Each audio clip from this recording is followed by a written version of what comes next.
Okay, I don't know if you can see this, but when I first was introduced to the Provincial Council, I didn't know what our province was. And so it's taken me about 3 years to even try and get a grasp of it. Um, this is our province, St. Philip the Apostle Province. We have 17 centers registered in our province. You can see up in the northeast, if you include the DC area, we have 8 of those 17 centers. Down in the Florida area, we have 5 centers in Florida, and with New Orleans, we have 6 centers. And then over in Illinois, for some reason, we have 3. So that's what makes up our province. Beside each center's name is what I show on our current census as far as number of Salesian cooperators active in the center. If this is wrong, please update, give me an update so we can get the records right. So you can see that we have a variance that St. Thomas More has 7 cooperators. More like 4. Okay, 4. You should say 6 because that's the only one here. Sorry. And then at Christ the King we have 33, which is more like 24. But I just had to get a handle on where we were, where our concentration was, and just to try and get a better idea. So we have currently on the census 255 Salesian cooperators, 17 centers. There's a red star in Ohio and a red star in Georgia, and those are remote cooperators. Mark Shy is in Ohio, and he has somebody who's undergoing formation there. And Father Tree is in Atlanta. Mike, Yes? may I make just a comment that came up in our group? The way the World Council divvies up its budget to send out to the different provinces around. The way that the World Council divvies up its budget to send out to the provinces around the world is based on the per capita number within a province.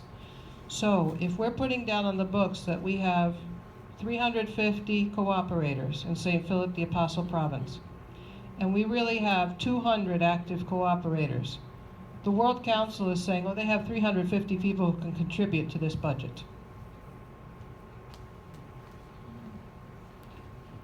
Hence the reason for a accurate, up-to-date census.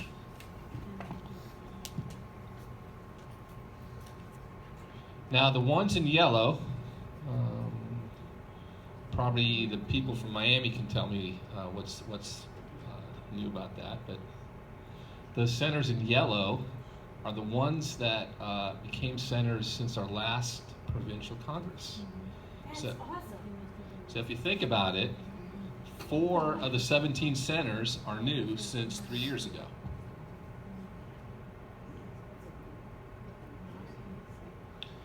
Anyways, that's a snapshot, and I thought this would be a good lead-in, an introduction to our presentations that each center does.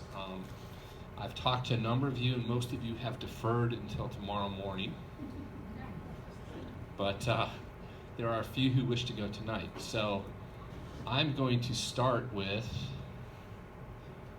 and Elizabeth, if you don't mind, I have your presentation ready. You want to use the microphone?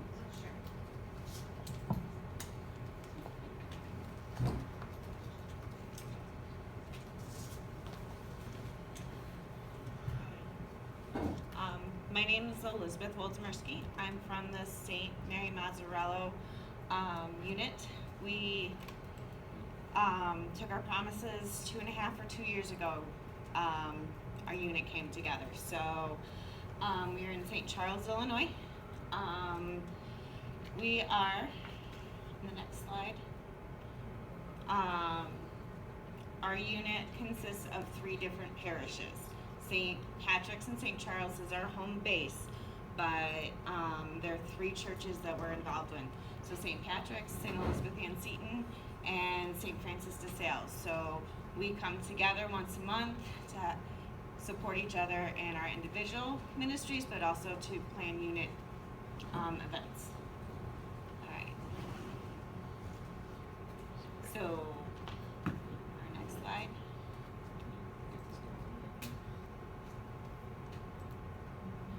So, our unit has 7 Salesian Cooperators.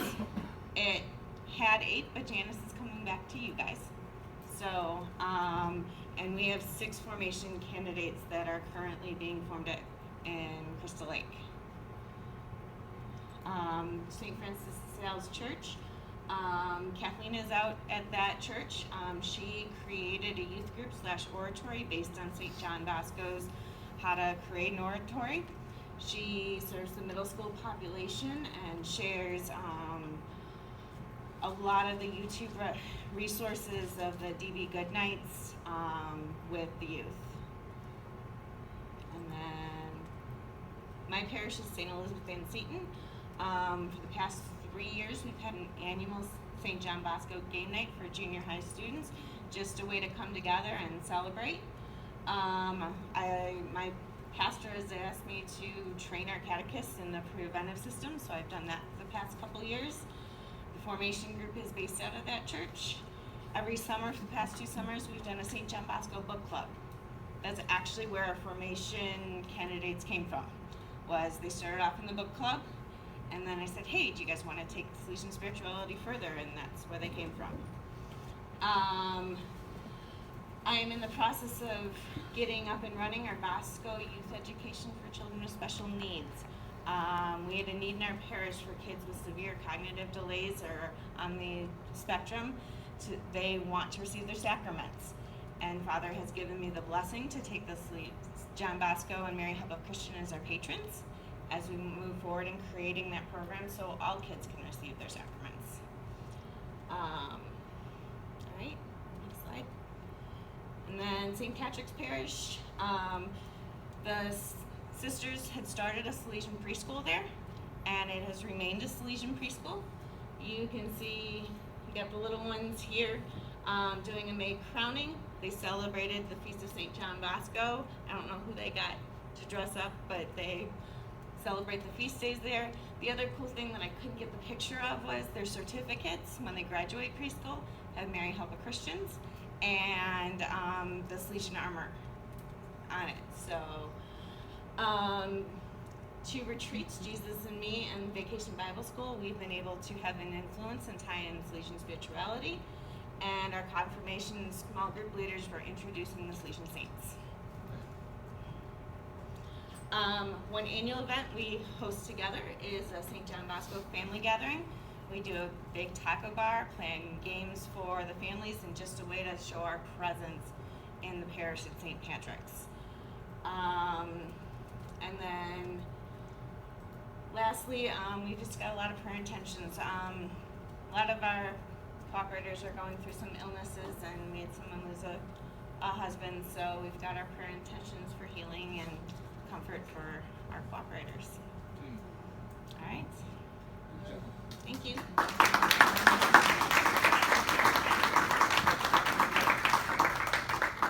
we have any questions for Elizabeth or her center or activities? Mm-hmm.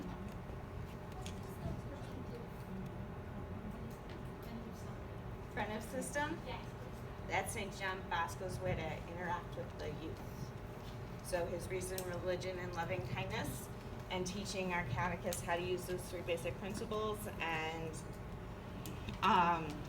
so reason, religion, and loving kindness, teaching our catechists on how to apply those for our youth. The book Keys to the Heart of the Youth is a really great resource to learn about it.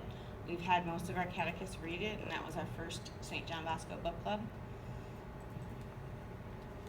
Are you meeting in different parishes, or you just whatever you meet? We meet once a month at St. Patrick's. Formation is once a month at St. Elizabeth's. But then we do all of our different ministries at our own parishes, with the exception of our annual event. Do you have good information? Yeah. For aspirants? So, Do we have any aspirants? oh, we have 6, sorry. We have 6. 6 in formation. Okay. 1 virtually, because she started in our parish and moved to Kansas City. So she's still participating virtually. Did you have to get any particular certifications or anything or did anyone have to work with the special needs kids? I'm a speech language pathologist and specialize in kids with severe and profound disabilities. So I'm connecting both my worlds, and it's definitely God's kind of led me. That's how I can help those kids in the church. How is it kind of where you find it's working out well? This past couple years, I tutored 4 kids. We did a needs survey, and there are 16 kids who want to be a part of this program next year. And God has provided all of the volunteers we need to make it happen, so I truly believe the Holy Spirit's got his hand in this. How do you run the book club? The book club, the first year I picked the Keys to the Heart of the Youth because our catechist had a lot of questions on what the preventive system was. So we did that one. This year, the aspirants to information, I gave them a few choices. They voted, and we picked the book for this year. Good. Thank you.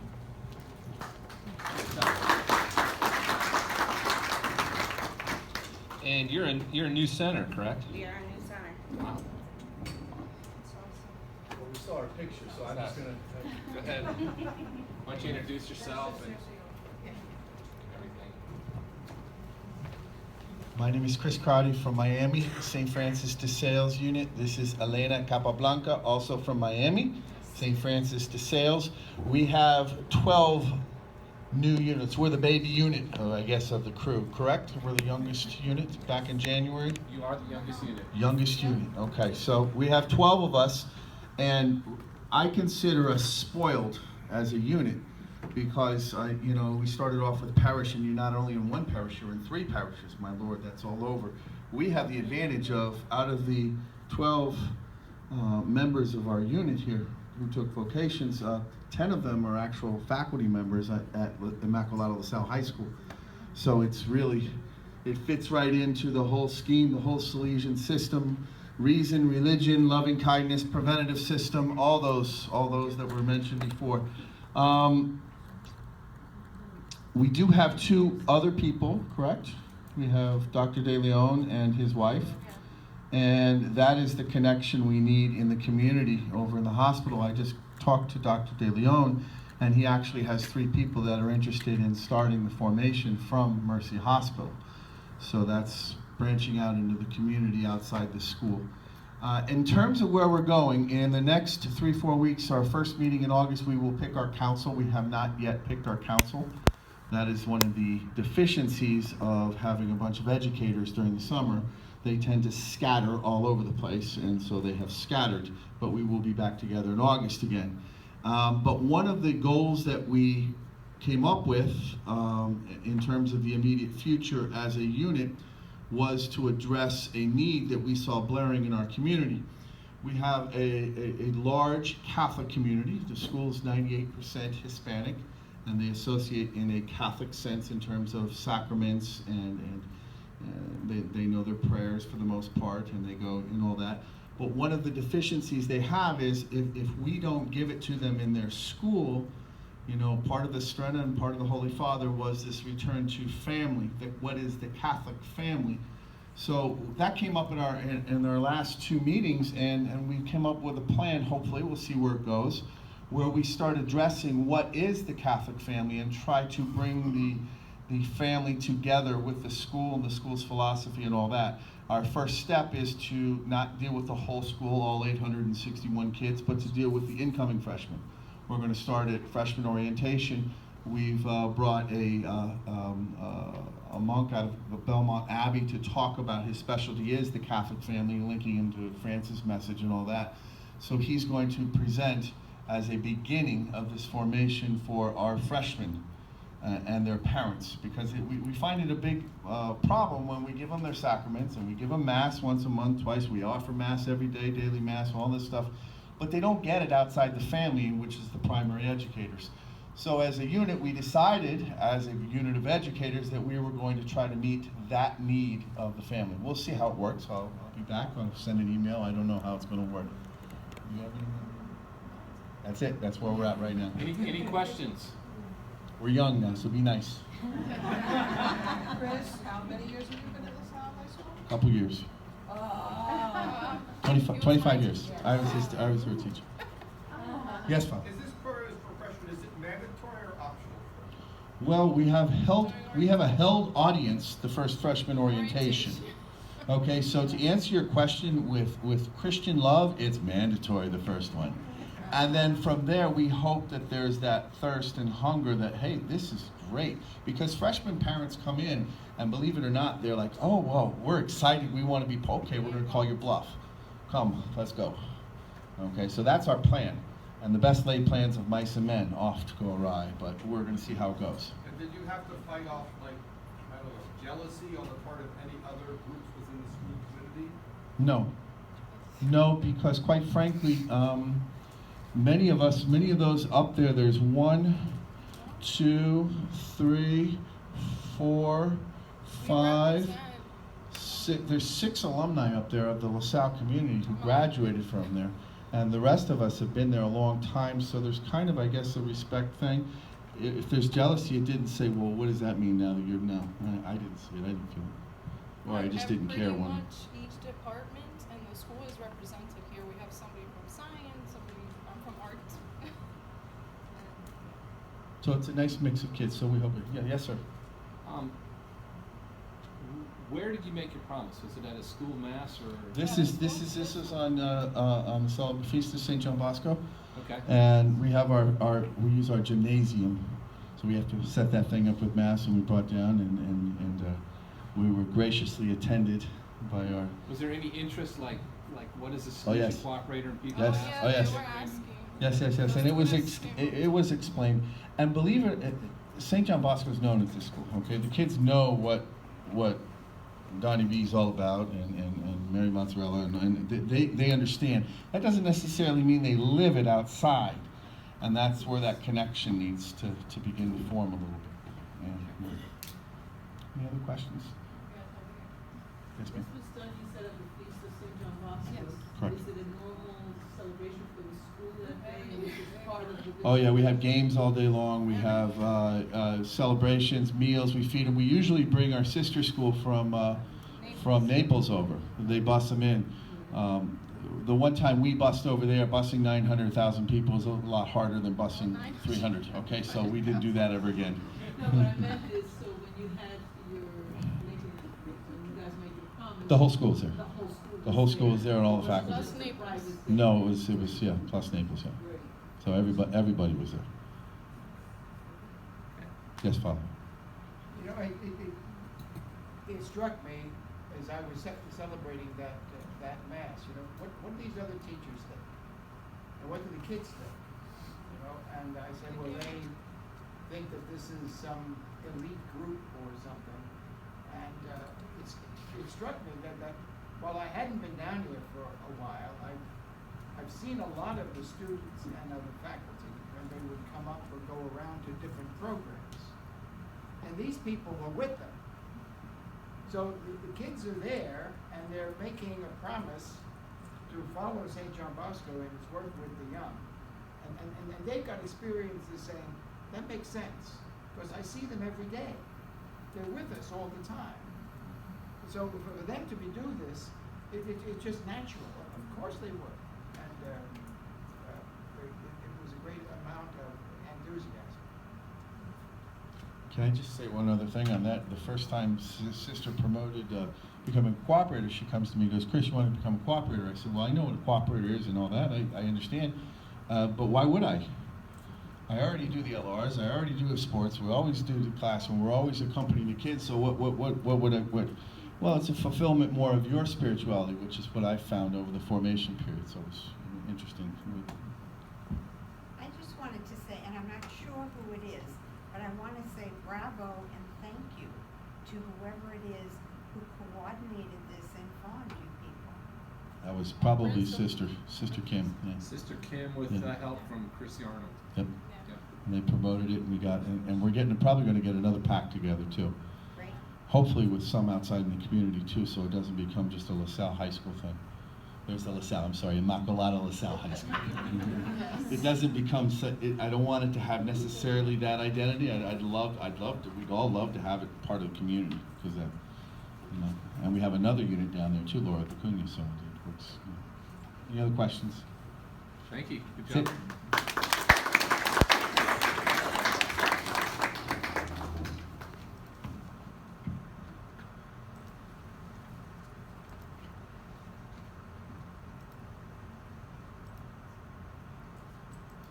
Okay, I'm gonna go to Stony Point.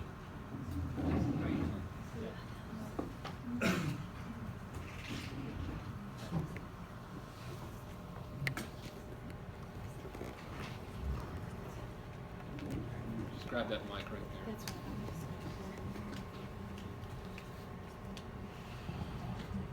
Hello, my name is Gina, and I'm here with Gloria.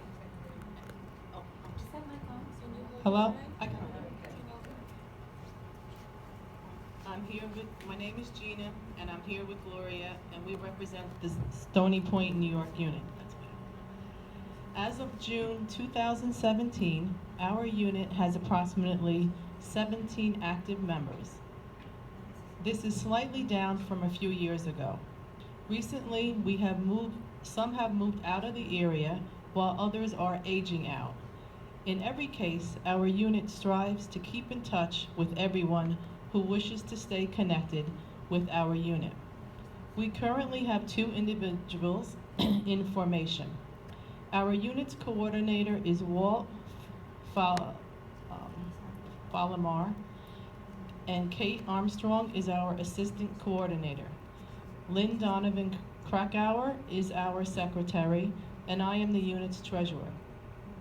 Our unit is very fortunate in that we are located on the grounds and therefore affiliated with the Marian Shrine in Stony Point. Our unit is well represented in the many of the Shrine's ministries. We are Eucharistic ministers, lectors, offertory collectors, and choir members. In attempting to strengthen our relationship with other communities, we are developing a closer association with the Shrine's Korean congregation, the RYC. Our unit is committed to presenting a solid formation for the aspirants and promised cooperators through monthly formations rooted in Salesian themes. Also, at the conclusion of each monthly meeting, we all recite our cooperator promise. Here are some of the activities that our cooperator unit has been recently involved in. We maintain an active Facebook page to promote our unit at Stony Point Salesian Cooperators. This helps us to stay connected with everyone with events, news, and matters of mutual concern. We promote our unit through various media, including flyers at our shrine. We have sponsored annual Salesian Family Day at the local ballpark. Our unit promotes and takes an active role in the annual Marian Day at our shrine, which concludes with the crowning of the statue of our Blessed Mother. We raise our funds through tag sales and staffing the canteen for large retreats. Our units feed and house the homeless when our shrine hosts Helping Hands, a nonprofit agency that feeds and houses the homeless. We annually sponsor campers at our Camp Don Bosco Day Camp who otherwise could not afford to do so. Last year, we were able to volunteer and assist camp staff, as well as securing the local sheriff department's mounted unit for a demonstration. Our unit donates funds for deserving students in need through scholarships. Recently, our unit has assisted both financially and materially a released felon who sought our help.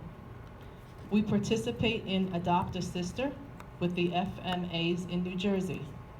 We host annual events for departing Salesian lay missionaries, which include bonfires, beverage, and snacks. We host several meet and greet events for the youth leadership retreats at our shrine.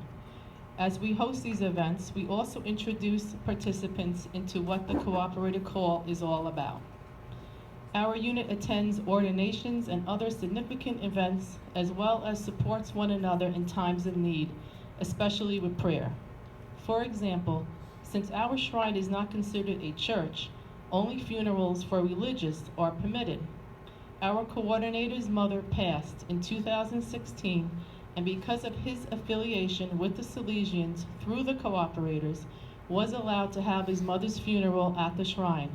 Our coordinator's mother had introduced and entrusted him to St. Don Bosco as a small child. The family was very grateful for this grace. Our unit financially contributes to several projects at the shrine, including those for infrastructure. Cooperators have volunteered at Mary Help of Christians in Tampa, Florida. Finally, we have hosted many visitations with adoration, music, and fellowship.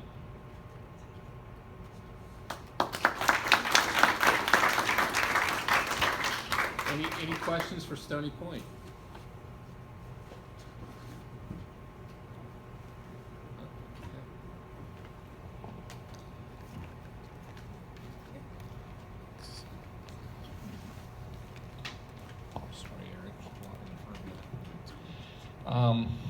I'm going to try and do this.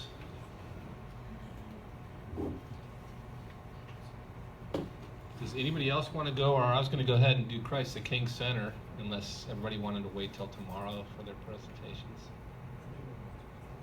Okay.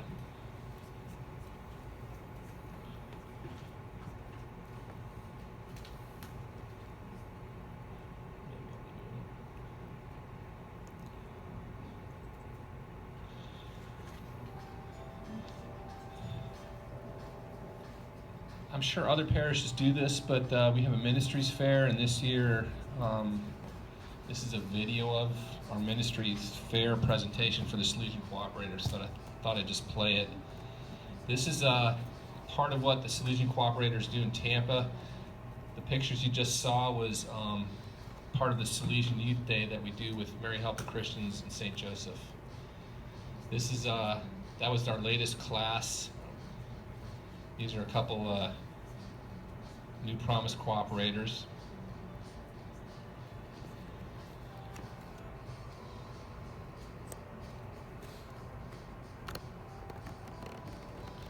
This is the Salesian Youth Rally.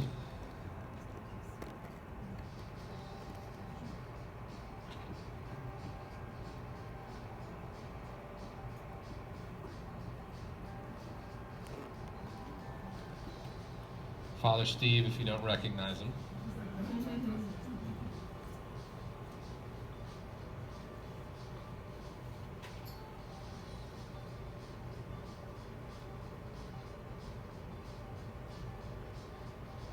And Carnival, and I'll talk about that in a second. And then Father Steve comes over to Christ the King and says Mass now and again. And this was another group of cooperators that just made their promise in the past 6 months.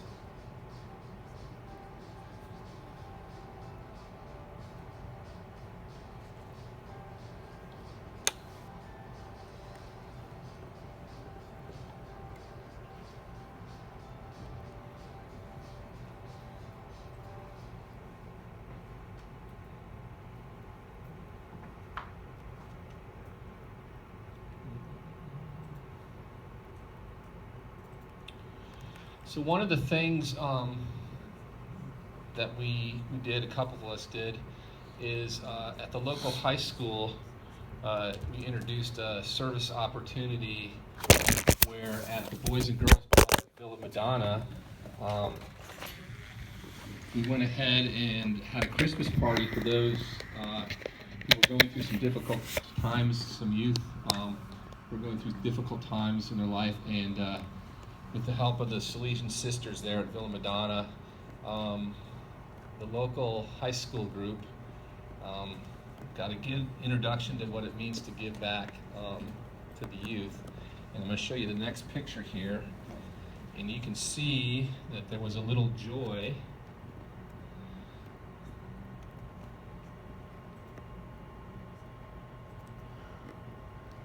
as they got to rip open their presents after we had this Christmas party for them.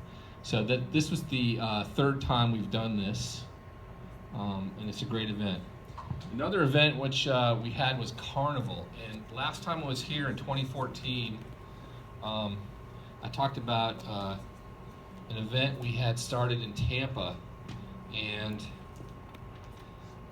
it was through the Salesian Family Commission, which was the group of the SDBs, FMAs, and Cooperators got together in the area. And this happened shortly after the relic came through the Tampa area. And we felt that we had this enthusiasm that was generated by the relic, and people in the community asking about Salesians and Salesian Cooperators. And so we took an event, which was an annual carnival, and we had what we called the Dominic Savio Carnival Day. And the first one, which happened 4 years ago, we had about 30 kids who couldn't afford to have a day of fun come to the carnival, and we gave a Salesian message.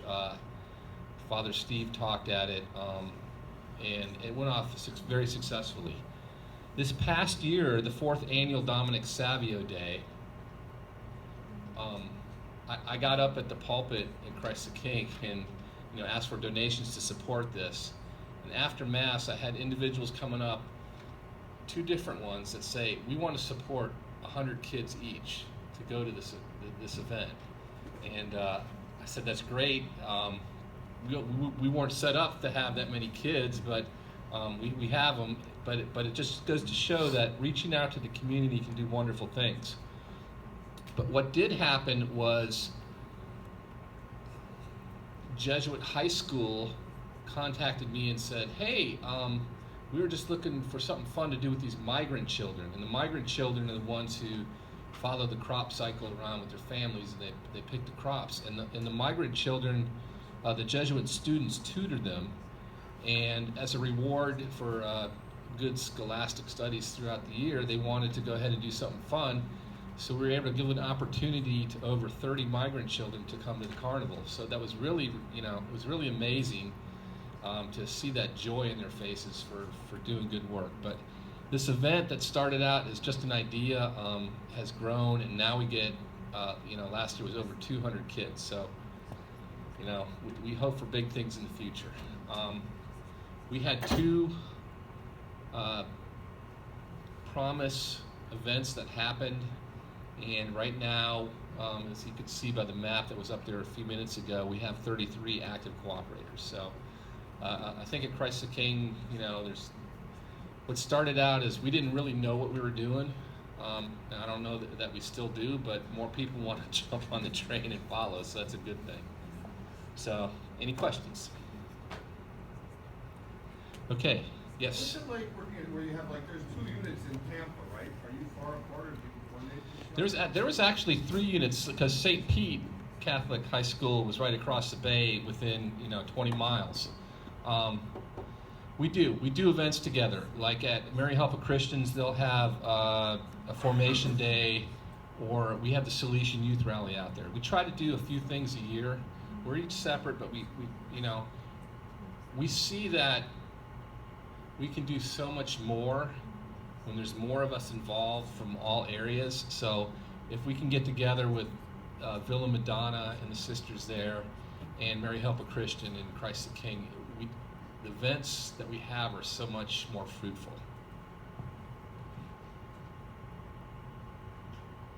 Okay, Jim, you ready?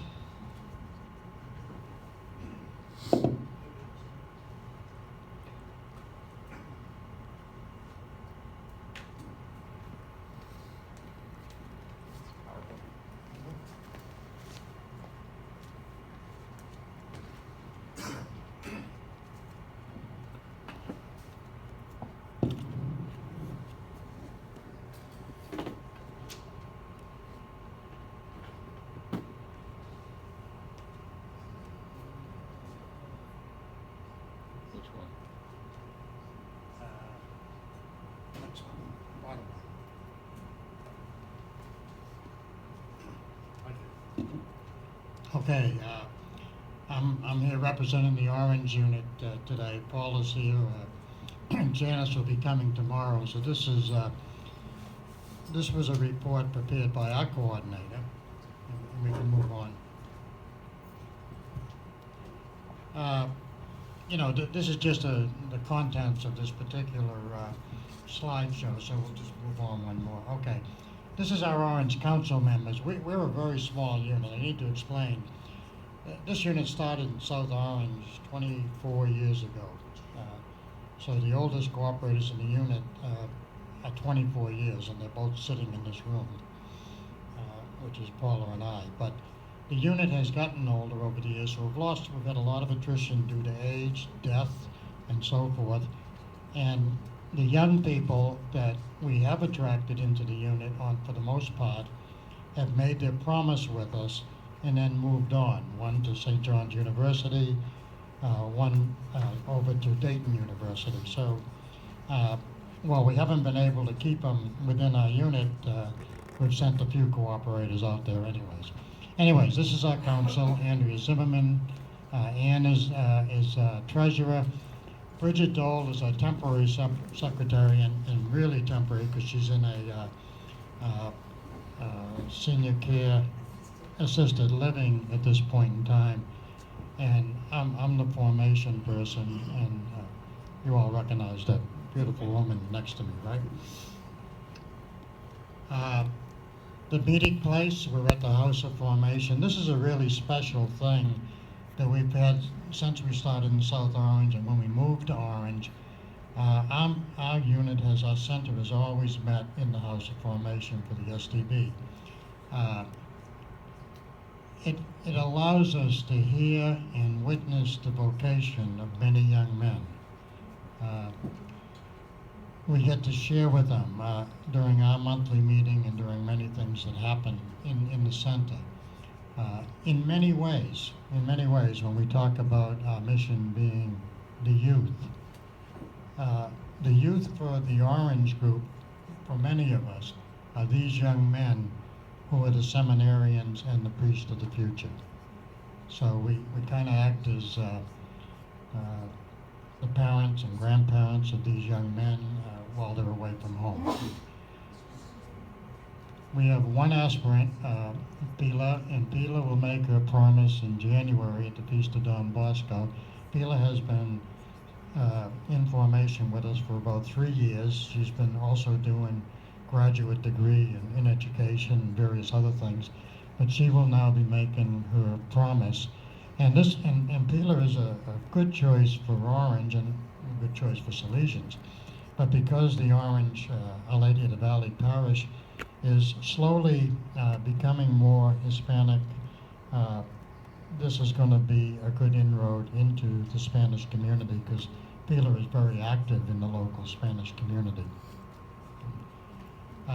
Our events, we have our formation centers, we do prepared lessons, we do a lot of interaction in the lessons, we have a lot of personal sharing. At each cooperator meeting on a monthly basis, we have 2 sharings usually. We have a sharing from a cooperator as to what has happened in their Salesian life during the past month, and we have a sharing from one of them young men in formation, and they share their vocation story. And at times we have done it where cooperators have gone and shared our vocation story with the whole group of men in formation. So it is a very nice interaction, and we are learning and gaining spiritual enrichment from each other. We have days of recollection, and there we have to thank Halden, because we join with Halden when they put on these tremendous days of recollection. Anybody up there that time of year has done better, I'm going to give you a plug. All right, yeah, they are great days. They are great days. We do annual days. We do the Salesian Family Day, Marian Day. We do a barbecue once a year, usually at one of our houses, where we try to get all of the cooperators together and all of the available young men that are in formation, and the priests and even missionaries that might be associated with the house during that period of time. Go next. We'll keep going. Okay, we have one member. Ann does double duty. You're going to see her on 2 slides, but Ann has been teaching English as a second language to the brothers that come from Spanish-speaking countries where they need a little bit of English, just dressing up. So Ann does that, and Francisco, that's all of my Spanish right there. Okay, just okay. All right, so the playground, and we'll move on. Our Lady of the Valley has a very active youth group. They have several nights during the week where they have youth group. They have different age groups with the older people tending to stick to basketball and so forth. The younger ones, mostly games. There is always brothers and novices in attendance. There's always a religious tone. There is always a good night. Cooperators that work at those units, Ann works there quite often. She helps them with homework. I've done that before. We've done games with them. We're just there for them. The amazing thing about this youth group in Orange, it started years ago when we first moved to Orange, I guess when the STVs first moved to Orange, and it started in the old school building. It's now held in the gymnasium, but it started in the old school building. And when we look around today and we see some of the adult volunteers, there are Seton Hall volunteers that help, but some of the adults that come in and help from the neighborhood were some of the worst kids we had in the early days of the youth group, and have gone through this whole youth group training, and now are coming back to help other youth in their neighborhood. And this is a tough neighborhood, a really tough neighborhood. Fundraising, we do what we can for fundraising. We usually do yard sales.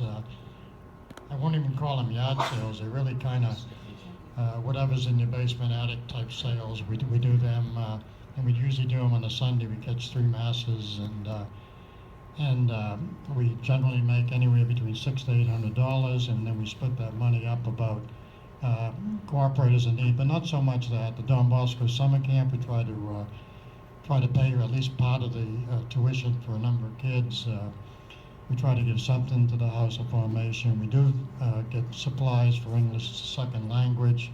We've also, we have Father Thomas, who's over in Mangalore in India. We send him a check periodically. He keeps us well informed of what he's doing over there. He's in charge of a youth group. We had another small school in Kenya where we had to buy a couple of desks for. So it depends on the year, but we try to keep it primarily in the parish, but occasionally things come up that we want to dedicate some money to. Okay. We have a lot of good, like everybody, we have a lot of good things that happen to us in life. We have some unfortunate things. Janice Aldrich, Elizabeth mentioned, is coming back to us from Chicago. That's good news. Janice is also one of our 24-year cooperators, started with the first group.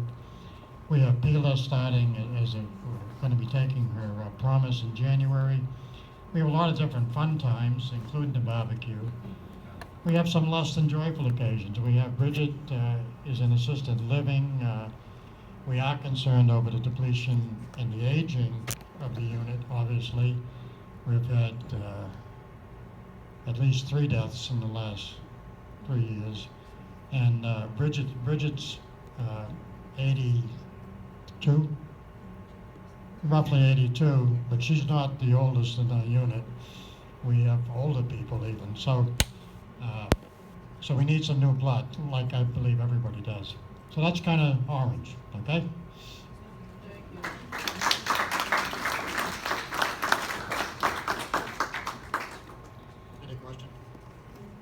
Okay, I've been told we're late for dinner, so